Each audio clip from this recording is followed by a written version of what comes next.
Welcome to my YouTube channel. आज हम class 9 की प्रश्नावली 1.3 के पहले क्वेश्चन को सॉल्व करेंगे। आपका पहला क्वेश्चन है, निम्नलिखित भिन्नों को दशमलव रूप में लिखिए और बताइए कि प्रत्येक का दशमलव प्रसार किस प्रकार का है। पिछले वीडियो में आपने दशमलव प्रसार को बहुत अच्छे से समझा था। आपने समझा था कि परिमेय संख्याओं के दशमलव प्रसार दो प्रकार के होते हैं, एक शांत दशमलव और दूसरा अनवसानी आवर्ती। ठीक है, अगर आपने वो वीडियो नहीं देखा है तो उस वीडियो की लिंक इस वीडियो के डिस्क्रिप्शन पे डली हुई है, आप उसको देख सकते हैं। ठीक है, क्वेश्चन को सॉल्व करने से पहले हम शांत और अनवसानी आवर्ती दशमलव प्रसार को थोड़ा सा रिवाइज कर लेते हैं, फिर उसके बाद हम इसके क्वेश्चंस को सॉल्व करेंगे। देखिए, शांत दशमलव क्या होता है? ऐसा दशमलव जो दशमलव के कुछ अंकों के बाद समाप्त हो जाता है, यानी रुक जाता है, उसे हम शांत दशमलव कहते हैं। जैसे इसका उदाहरण हम ले सकते हैं 0.25। अब ये देखिए, दशमलव के दो अंकों के बाद प्रसार समाप्त हो गया, तो इस प्रकार का जो दशमलव होगा वो शांत दशमलव होगा। इसके और एग्जाम्पल देख सकते हैं, जैसे 4.123, ये 3 अंकों के बाद समाप्त हो गया। ठीक है, अब अनवसानी आवर्ती क्या होता है?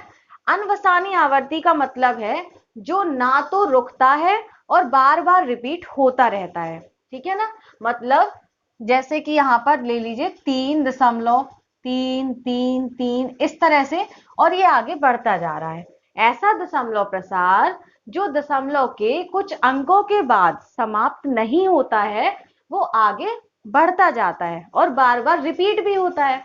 तो इस तरह का जो प्रसार होता है वो अनवसानी आवर्ती कहलाता है। इसको हम कैसे रिप्रेजेंट करते थे? इसको हम करते थे 3.3 का बार। मतलब यहाँ पर जो 3 बार बार आ रहा है, तो इसको हम यहाँ पर एक बार लगा करके बता देते हैं कि यहाँ पर 3 जो है वो बार बार आ रहा है। इस तरह का जो प्रसार होगा वो अनवसानी आवर्ती होगा। ठीक है, चलिए इस क्वेश्चन को अब सॉल्व करते हैं। आपका पहला क्वेश्चन है 36/100।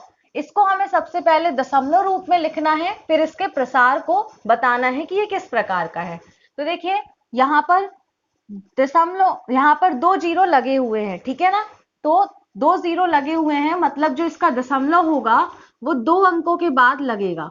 तो पहला अंक, दूसरा अंक, इसके बाद यहाँ पर दशमलव लग जाएगा और ये इसका दशमलव रूप हो जाएगा। अब देखिए, ये दशमलव के 2 अंकों तक ही आया, रिपीट भी नहीं हुआ, रुक गया। तो इस तरह का जो दशमलव होगा वो शांत दशमलव होगा।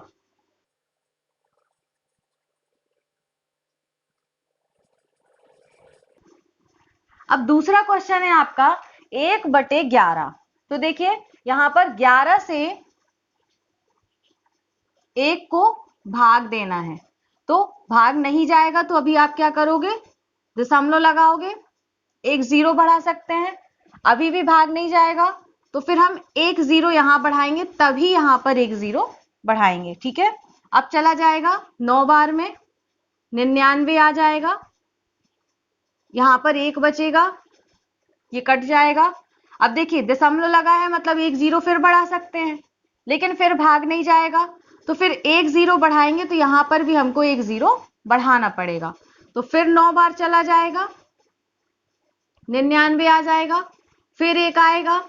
फिर देखिए, फिर यहाँ पर दशमलव लगा है तो एक जीरो बढ़ा सकते हैं, तो एक जीरो बढ़ा देंगे, फिर से भाग नहीं जाएगा, तो फिर यहाँ जीरो बढ़ाएंगे, फिर यहाँ पर ये 9 बार चला जाएगा, फिर 99 आ जाएगा, फिर एक बचेगा। फिर देखिए, मतलब आप देख रहे हैं कि यहाँ पर 090909 बार बार आ रहा है और यहाँ पर बार बार एक बच रहा है ना, तो मतलब ये दशमलव जो है वो ये भाग समाप्त नहीं हो रहा है। तो इस तरह, और ये जो 0909 है ये आगे बढ़ता जा रहा है, तो इस तरह का जो दशमलव प्रसार होगा वो होगा अनवसानी आवर्ती। ठीक है, तो इसको आंसर लिखेंगे हम 0.0909 इस तरह से। और इसको हम एक और तरीके से लिख सकते हैं, बार लगा करके 0.09 का बार, मतलब 09 यहाँ पर क्या हो रहा है? बार बार आ रहा है। तो यहाँ पर इसका दशमलव प्रसार लिख दीजिए अनवसानी आवर्ती। ठीक है, अब इसका तीसरा क्वेश्चन हम करेंगे। आपका तीसरा क्वेश्चन है 4 सही 1/8। तो सबसे पहले इसको हम सरल कर लेंगे। कैसे करते हैं, 4 का गुणा 8 से करेंगे और फिर 1 जोड़ देंगे। तो 4 अट्ठे 32, 32 में 1 जुड़ जाएगा 33/8। अब यहां पर हम 8 से 33 को भाग देते हैं। 4 बार चला जाएगा,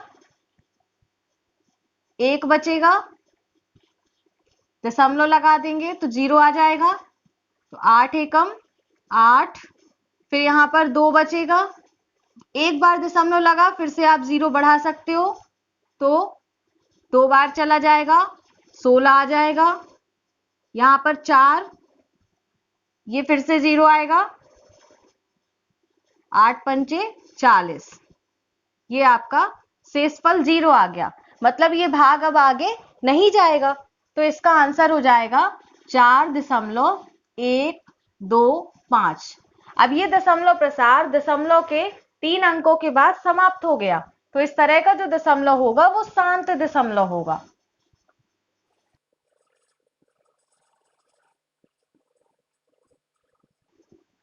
ठीक है, अब हम करेंगे इसका चौथा क्वेश्चन। आपका चौथा क्वेश्चन है 3/13। तो अब करते हैं इसको। 13 से भाग देना है 3 को, भाग नहीं जाएगा तो दशमलव लगाएंगे। यहां पर एक 0 बढ़ जाएगा, 2 बार चला जाएगा, 26 आ जाएगा।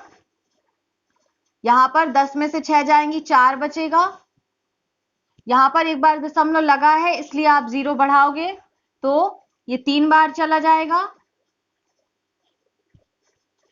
फिर 1 बचेगा, दशमलव लगा है, एक 0 बढ़ाएंगे। अब ये भाग आगे अभी नहीं जाएगा तो यहां पर हम एक 0 बढ़ा करके फिर एक 0 बढ़ा देंगे। तो ये चला जाएगा 7 बार, 13 सत्ते 91। यहां पर इसको घटाएंगे तो 9 बचेगा, यहां 9 से 9 कट जाएगा। दशमलव लगाए ना तो 0 बढ़ जाएगा, फिर से 6 बार चला जाएगा, 13 छंग 78। 10 में से 8 जाएंगी तो 2 बचेगा, यहां पर एक बच जाएगा। 8 में से 7 जाएंगी तो 1 बच जाएगा। अब यहां पर फिर से हम दशमलव लगाएंगे, दशमलव लगा हुआ है तो 0 बढ़ जाएगा। तो 13 नम्मा 117, यहां पर 3 बचेगा और ये तुम्हारा कट हो जाएगा। अब देखिए 3 से अपन ने शुरू किया था और फिर से 3 दोबारा से आ गया। मतलब यही पूरी जो प्रोसेस है वो फिर से रिपीट होने लगेगी, है ना। तो मतलब इसको हम किस तरह से रिप्रेजेंट कर सकते, बार लगा करके। तो ये जो है ये बार बार आएगा, जब बार बार आता है तो वो अनवसानी आवर्ती होता है। तो इसका आंसर हो जाएगा 0.230769 और उसके ऊपर बार। ये बार क्यों आएगा, क्योंकि देखिए यहां पर लास्ट में 3 बच गया ना, और 3 से ही हमने शुरू किया था। मतलब अब फिर से हम दशमलव के बाद यहाँ 0 लगाएंगे, फिर 30 आएगा तो 2 बार जाएगा। मतलब वो यही वाली प्रोसेस फिर से रिपीट होने लगेगी। तो ये बार बार रिपीट होगा। तो इसका आंसर हो जाएगा ये, और इसको हम बोलते हैं अनवसानी आवर्ती।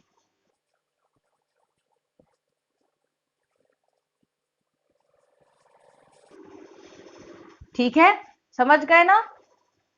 अब हम करेंगे इसका नेक्स्ट क्वेश्चन। आपका पांचवा क्वेश्चन है 2/11। तो यहां पर 11 से आपको 2 को भाग देना है।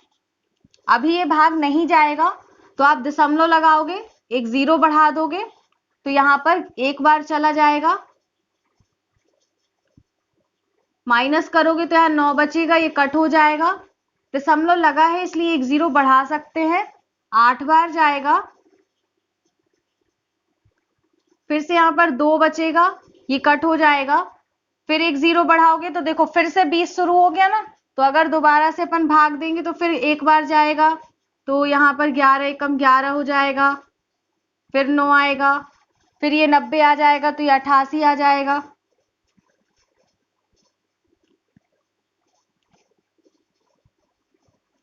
फिर यहाँ पर 2 बच गया तो फिर ये रिपीट होगा। मतलब अब यहाँ पर क्या होगा, 1 8 1 8 बार बार रिपीट होता जाएगा ना। तो इसका आंसर हम लिख सकते हैं बार में, बार के ऊपर 1 8 के ऊपर बार लगा दे।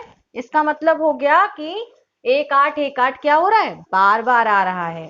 ठीक है, तो इस तरह का जो दशमलव प्रसार होगा वो होगा अनवसानी आवर्ती। जो रिपीट होगा वो होगा अनवसानी आवर्ती। आवर्ती का मतलब होता है बार बार रिपीट होना।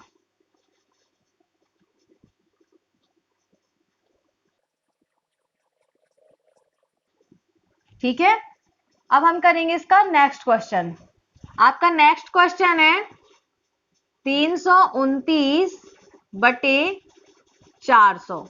इसको लिख सकते हैं हम 329 बटे 4 गुणे 100। तो सबसे पहले हम 4 से भाग देंगे इसको, 8 बार चला जाएगा, 4 अट्ठे 32, ये दोनों कट जाएंगे, 9 कैरी होता रहेगा, 4 दूनी 8, 1 बच जाएगा, दशमलव लगा देंगे तो यहाँ पर 0 आ जाएगा। तो ये 2 बार चला जाएगा, 4 दूनी 8, फिर यहाँ पर 2 बचेगा, 1 बार दशमलव लगा हुआ है इसलिए हम 0 बढ़ा देंगे, तो 4 पंचे 20 आ जाएगा और ये हमारा कट जाएगा यानी शेषफल 0 आ जाएगा। तो इसको जब हमने 4 से भाग दिया तो इसका आंसर आया 8 तो 82.25, 82.25।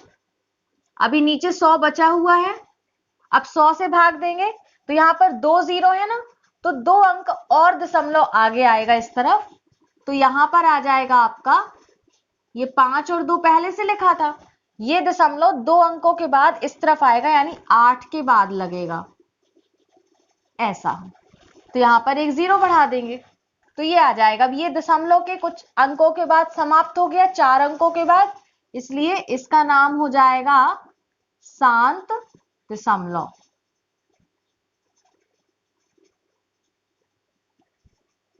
ठीक है,